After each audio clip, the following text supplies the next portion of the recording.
font l'actu et ils sont sur RJFM. 7h45, l'invité du jour. Résumé 172 pages de documents en 10 minutes, c'est la tâche à laquelle nous allons nous atteler ce matin. La Commission nationale du débat public a donc rendu hier son compte-rendu de ces 4 mois de débat public autour de ce fameux projet de mine de lithium dans l'Allier. Si vous êtes intéressé par le sujet, évidemment, restez bien avec nous. Nous sommes avec Romain Thor ce matin, bonjour. Bonjour. Vous êtes secrétaire général du débat public sur le projet de mine de lithium dans l'Allier. On va donc essayer de résumer tout ça en quelques minutes. Déjà, ce qui a été dit hier, notamment, c'est que la participation a été assez exceptionnelle. 3463 contributions, 3628 participants à ces 4 mois de réunion. C'est la preuve que ce sujet dans le département et au-delà, il intéresse forcément, il interpelle. Oui, tout à fait. Ça fait partie vraiment des grandes réussites de ce débat public, c'est d'avoir su rencontrer les habitants et les habitantes de l'Allier, que ce soit en réunion publique, sur Internet, sur les marchés. C'est vrai que pendant toutes les 4 mois du débat, la participation a été nombreuse. Et pas que nombreuse, hein, les réunions duraient très longtemps, plus de 3 heures la plupart du temps, avec des participants qui posaient énormément de questions, qui exposaient leurs arguments. Donc ça a été des échanges extrêmement intenses et extrêmement nourris. C'est pas forcément ces 172 pages de compte rendu que vous évoquez. Exactement, avec donc cette mobilisation-là qui est pas forcément le cas dans tous les débats publics. Hein, c'est une particularité là de celui-là. Tout à fait, oui. On est dans la moyenne haute. Un débat public, par définition, il porte sur un projet d'envergure, donc c'est quand même des sujets qui intéressent. On parle de relance nucléaire, on parle d'éolien, de stratégie nationale. Donc les débats publics intéressent en général, mais c'est vrai que sur ce débat en particulier, on est sur la fourchette haute de participation. Ouais. Avec une volonté réitérée du public, ça c'est d'ordre général également, c'est la volonté d'une gouvernance transparente et c'est la volonté tout simplement que l'avis des citoyens soit pris en compte. Alors ça, c'était vraiment un des très grands enseignements de ce débat. On l'a vu, les participants ont posé énormément de questions. Toutes les questions n'ont pas pu recevoir de réponse parce que le projet est encore en stade d'étude de préfaisabilité. Et vraiment cette soif de savoir, de contrôler, de vérifier, et en particulier parce que c'est un tout premier projet minier en France métropolitaine depuis très très longtemps. C'est vrai que ça a donné des demandes de tous bords, d'une vraie gouvernance citoyenne au long cours jusqu'à la fin du projet s'il se réalise, et qui associe les associations, les citoyens, les citoyennes, les collectivités locales pour ensemble participer à la gouvernance de ce projet. Et la volonté, c'est que ça dure, hein, vous le disiez, quelle que soit la suite finalement du projet, il y a vraiment une volonté qu'il n'y ait pas de passage en force forcément. Voilà, exactement. Donc là, à l'issue du débat public, le maître d'ouvrage, Imerys et puis RTE, aura 3 mois pour répondre aux recommandations de la CNDP portées dans son compte rendu. Et puis à l'issue de ça, la CNDP va elle-même vérifier que ces recommandations ont bien été entendues.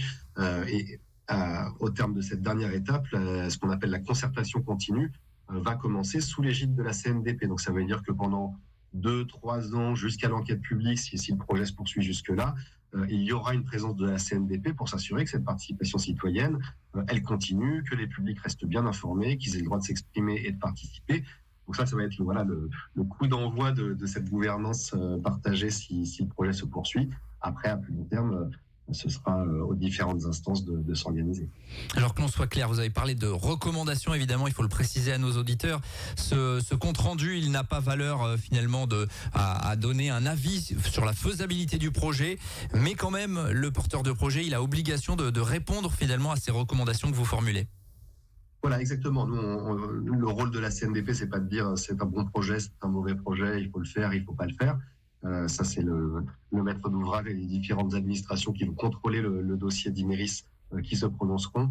Nous, le rôle de la CNDP, c'est de faire émerger des avis, des arguments auprès du grand public, de collecter tous ces avis. Et puis, j'ajouterais que c'est pas parce qu'il y a 100 personnes qui disent blanc et 3 personnes qui disent noir que nous, on va dire blanc. Donc le but, c'est de faire comprendre la diversité des positionnements, des arguments. Et puis avec un débat comme ça qui a duré 4 mois, 17 réunions publiques, plus de 3500 participants, le maître d'ouvrage n'est pas obligé de tenir compte de nos recommandations, mais pendant ces 4 mois, croyez-moi qu'il a entendu beaucoup de choses qui étaient parfois des critiques, mais parfois aussi des choses constructives qui lui permettent lui aussi d'améliorer son projet, de tenir compte de l'intelligence collective citoyenne. Oui, bien sûr. Et notamment, il a commencé à le faire, le porteur de projet, sur Saint-Bonnet-de-Rochefort, d'où être situé l'embarquement, entre guillemets, des minerais. Là, il y a déjà du fait de ce qui est né finalement de ce débat public, il y a une réflexion qui existe pour modifier un petit peu le lieu de ce quai de chargement. Exactement, oui, c'était probablement sur les 3 lieux industriels que proposait Imerys, donc à Échassières, à côté de Montluçon, à Saint-Victor, et puis à Saint-Bonnet-de-Rochefort. Le site de Saint-Bonnet était le plus contesté. C'était un quai de chargement ferroviaire qui portait pas mal de nuisances sonores, de cadres de vie. En tout cas, les habitants de la commune étaient très mobilisés contre cette implantation. Et au fil du débat, c'est vrai qu'ils ont le collectif des riverains de Saint-Bonnet a proposé à Imerys une implantation alternative, quelques dizaines ou centaines de mètres plus au sud vers la commune de Vic. Et à force de discussion, le maître d'ouvrage s'est engagé effectivement à étudier cette nouvelle option et il devrait donner sa réponse à l'automne. C'est la preuve en tout cas que le débat évidemment sert à quelque chose, puisqu'on en était sur les lieux d'implantation.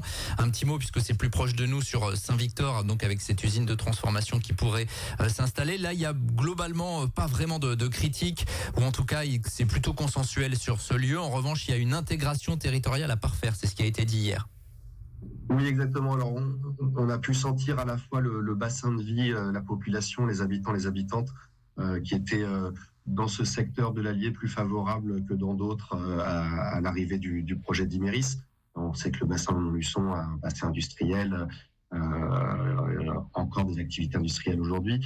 Et donc, et les élus, et les habitants, habitantes, et le tissu local également d'entreprises, d'industriels semble plutôt favorable à l'arrivée du projet. Ceci dit, ça n'exclut pas qu'il reste quand même quelques questions effectivement à lever. L'intégration territoriale, qu'est-ce que ça veut dire? On peut parler de l'augmentation du trafic routier, du nombre de poids lourds sur la zone, peut-être des déviations de voirie à penser. Oui, ce genre d'impact quand même qui n'est pas neutre dans la vie des habitants, et puis qui veut dire aussi quelques investissements de finances publiques. Et puis au-delà de ça, donc ça c'est vraiment sur le site lui-même de l'Alou à Saint-Victor, donc c'est ces enjeux d'insertion, d'intégration. Il y a quand même, comme dans tous les territoires concernés par le projet d'Imerys, un enjeu quand même global pour les collectivités locales, d'accompagner les nouveaux emplois, d'accompagner les nouveaux habitants qui pourraient arriver. Ça veut dire des services publics en plus, ça veut dire du recrutement, de la formation. Donc il y a quand même des enjeux, y compris pour celles et ceux qui sont favorables au projet. Ça reste un défi d'accompagnement territorial, ce projet.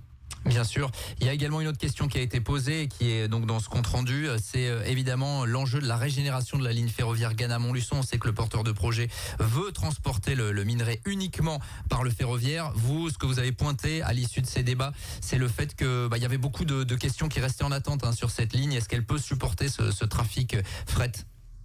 Oui, ça a été la grande inconnue, la surprise un peu du débat public. C'est vrai que dès le début, le projet d'Imerys annonçait qu'il se ferait par la voie ferrée ou il ne se ferait pas. Et on a très vite compris effectivement que cette ligne Gannat-Montluçon était problématique. L'état des voies ou des différents équipements ne permettait pas d'accueillir du fret en plus. Les wagons supplémentaires que voudrait faire circuler Imerys, en l'état de santé de la ligne, ne pourrait pas passer. Donc ça veut dire qu'il faut des travaux pour régénérer la ligne, on appelle ça. Et qui dit travaux dit là encore investissement financier assez important. Donc pendant les premiers mois du débat, on cherchait de l'information là-dessus, mais il y en avait assez peu. Et en fait, le contrat de plan État-région était en cours de négociation entre les différentes administrations compétentes. Une fois que ce contrat de plan a été signé au printemps, on a pu avoir les représentants de SNCF Réseau, de la région, de l'État qui s'expriment. Donc on sait que cette régénération maintenant elle est envisagée. Donc il y a des études qui ont été confiées par l'État à SNCF Réseau. Cela dit, on ne sait pas encore selon quel calendrier ces travaux pourraient être réalisés. Est-ce que ce serait à temps pour le projet d'Imerys? Et puis est-ce que le coût de ces travaux serait acceptable pour et les administrations qui doivent le porter. Alors il y a évidemment d'autres choses, on n'aura pas le temps d'évoquer, mais la notion de souveraineté énergétique qui a peu convaincu. Il y a également la question de la stratégie pas franchement clairement exposée de la part de l'État sur la relance minière. Et puis évidemment en toile de fond, il y a cet impact environnemental avec encore une bonne partie du public qui est dubitative sur les engagements qui sont pris. Oui, tout à fait. Alors, vous évoquez deux sujets. Donc, le contexte global, donc là, qui dépasse Imerys, ça qui n'est pas de son fait, qui est le contexte dans lequel ce projet s'insère. C'est vrai que les participants ont souvent soulevé qu'on était en train pendant 4 mois de parler du projet d'un industriel, mais que jamais les citoyens et les citoyennes avaient été consultés sur la stratégie nationale minière, sur la stratégie de souveraineté énergétique. Donc ça a été un manque. Et donc, à ce titre, l'État fait également l'objet de recommandations de la part de la CNDP. Donc, on a dressé 26 recommandations. La plupart s'adressent à Imerys et RTE, mais il y en a quelques-unes à destination de l'État, notamment pour clarifier ça. Et puis sur les impacts environnementaux, effectivement, comme je le disais tout à l'heure, les études ne sont pas toutes finalisées. Il y a encore des impacts qui restent à préciser sur la dangerosité des déchets, sur l'impact sur l'eau. On n'a pas parlé de l'eau, mais à Montluçon, en tout cas sur le site de Saint-Victor, la question de l'eau n'est pas 100% réglée. L'utilisation des eaux de la station d'épuration pour alimenter l'usine de conversion, potentiellement pourrait constituer un prélèvement un peu trop important pour la rivière Cher dans laquelle elle tirait son eau. Bien sûr, 26 recommandations, donc une dizaine visant à préciser les impacts qui sont formulés à Imerys. L'État est également mentionné pour ces recommandations. 3 mois désormais pour le porteur de projet pour répondre. Et on invite le grand public qui souhaite aller plus loin, évidemment, à aller sur le site de la Commission nationale du débat public où ces 172 pages de compte rendu, il y a aussi des synthèses qui sont faites, sont évidemment disponibles et accessibles pour le grand public. Merci Romain Thor d'avoir été avec nous ce matin. Merci à vous. Secrétaire général, on le rappelle, du débat public sur le projet de mine de lithium dans l'Allier. Si vous avez pris en cours, vous avez tout cela en réécoute sur notre site internet, notre chaîne YouTube dans les prochaines minutes. 7h presque 57 minutes, on revient dans quelques minutes. Tous les matins, 7h45, l'invité du jour en direct sur RJFM. Retrouvez l'invité du jour en podcast sur rjfm.net et l'appli RJFM, mais aussi en replay vidéo sur YouTube et Facebook. RJFM.